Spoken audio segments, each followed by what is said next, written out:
Assalamu alaikum wa rahmatullahi wa barakatuh. A very good evening to all of you. So let's start today's lesson, inshallah. We are on the page of 120. The book is How to Talk to Anyone. 92 Little Tricks. How to sound even smarter than you are. Did you even hear someone try to say a word that was just too darn big for his tongue? By the smile on the speaker's face and the gleam in his eye as the word limped off his lips, you knew he was really proud of it. To make matters worse, he probably used the word incorrectly, inappropriately, and maybe even mispronounced it. Ouch. The world perceives people with rich vocabularies to be more creative, more intelligent. People with larger vocabularies get hired quicker, promoted faster, and listened to a whole lot more. So big winners use rich, full words, but they never sound inappropriate. The phrases slide gracefully off their tongues to enrich their conversation. The words fit with the care that they choose their tie or their blouse. Big players in life choose words to match their personalities and their points.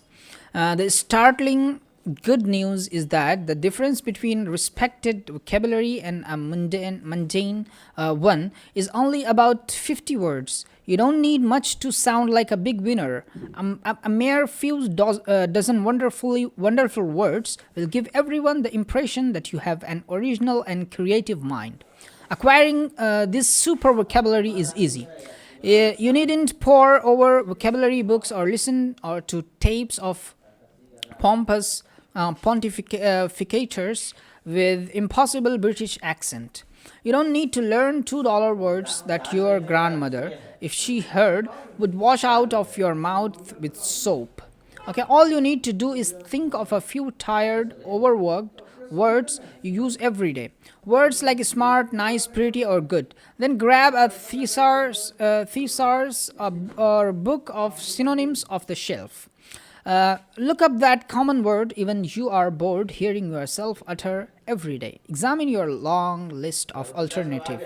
For example, if you turn the word smart, you will find dozens of synonyms. Some words are colorful and rich, like ingenious, resourceful, adroit, shrewd, and many more. Run down the list and say each out loud. Which one fits your personality? Which one seems right for you? Try each one like a suit of clothes to see which feel comfortable.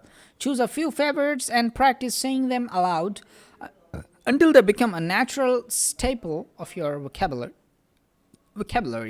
The next time you want to compliment someone on being smart, say you will be purring. Oh, that was so clever of you. My, how resourceful.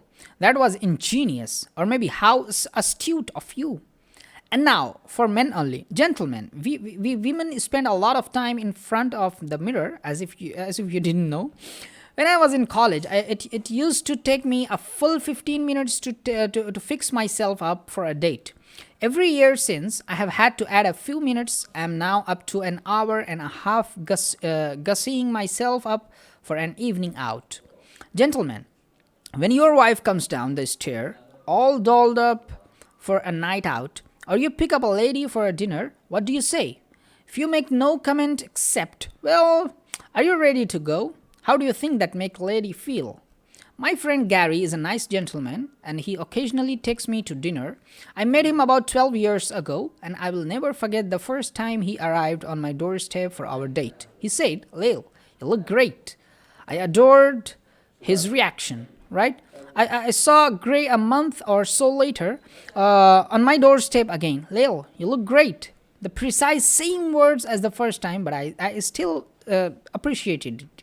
It's been 12 long years now that this gentleman and I have been friends. I see him about once every 2 months, and every darn time it's the same old comment. "Lil, you look great." I think I'll show up on one evening in a flannel nightshirt and a mud pack on my face. I swear Gary will say, "Lil, you look great." During my seminars to help men avoid Gary's mistakes, I ask every male to think of synonyms for pretty or great. Then I bring up one woman and several men. I asked each to pretend he is her husband. She has just come down the stairs ready to go out on dinner. I asked each to take her hand and deliver his compliment. Darla, one say, "You look elegant." Oh, every woman in the room. Darla, says another, asking her hand. You look stunning. Every woman in the room swoons. Okay, says the third, putting her hand between his. You look ravishing. So there are three words. You look elegant, you look stunning, and you look ravishing. Oh, by now every woman in the room has gone limp. Pay attention, men. Words work on us women. More unisex suggestions. Suppose you have been at a party and it was wonderful. Don't tell the host it was wonderful. Everybody says that. Tell them it was a splendid party, a superb party, an extraordinary party.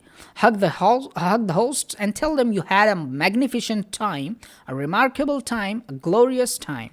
Okay, so the first few times you say a word like glorious, it may not roll comfortably off your tongue, yet you have no trouble with the word wonderful. Glorious doesn't have any more syllables than wonderful. Neither does it have any more difficult sounds to pronounce. Vocabulary is all matter of familiarity.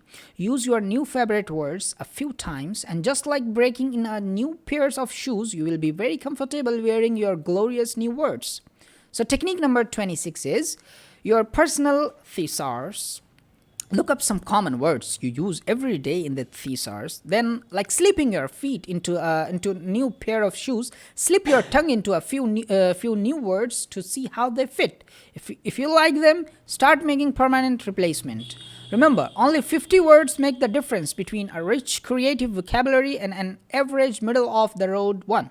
Substitute a word a day for 2 months and you will be in the verbally elite. Okay? Yeah, I think that's enough for today, inshallah. Allah, okay. Thank you. Jazakallah khair. And thank you so much for listening to me patiently. Wassalamu alaikum wa rahmatullahi wa barakatuh.